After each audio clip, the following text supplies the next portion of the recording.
বছর পেরিয়ে গেলেও মেলেনি জাস্টিস, আর সেই কারণেই নবান্ন অভিযানের ডাক। নবান্ন অভিযানে গিয়ে পুলিশের লাঠির ঘায়ে মাথা ফাটে বিজেপির যুব নেতা প্রিয়াংশু পান্ডের। বর্তমানে চিকিৎসাধীন সল্টলেকের এক বেসরকারি হাসপাতালে। কাদম্বিনীর বাবা মায়ের নবান্ন অভিযান। মেদিনীপুর স্টেশন থেকে নবান্ন অভিযানে যোগ দিতে জাতীয় পতাকা হাতে দেখা যায় বিজেপি কর্মীদের। অন্যদিকে নবান্ন অভিযানে প্রতিবাদ জানাতে একে একে মানুষের জমায়েত লক্ষ্য করা যায় কাঁথি রেল স্টেশনে। প্রত্যেক মানুষের দাবি একটাই, মুখ্যমন্ত্রীর পদত্যাগ।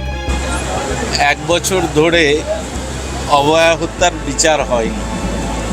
এটা একটা, এই যে অভয়ার হত্যা শুধুমাত্র রেপ অ্যান্ড মার্ডার নয়, এটা একটা বৃহত্তর পরিকল্পনার অংশ মাত্র, আমরা এটা মনে করি। শরীরের রক্ত দিয়ে কাদম্বিনীর বিচার চেয়ে পোস্টার লিখল পানিহাটি প্রতিবাদী যুবকবৃন্দ। আর সেই রক্ত দিয়ে লেখা পোস্টার নিয়ে নবান্ন অভিযানের পথে প্রতিবাদীরা। দাবি একটাই, ছিনিয়ে আনতে হবে বিচার। আমাদের বোনের রক্ত হবে না কো ব্যর্থ, এই বার্তা নিয়ে আমরা সকলের কাছে, সকালকে নিয়ে আমরা নবান্নের পথে এগিয়ে যেতে চাই। ক্যালকাটা নিউজ।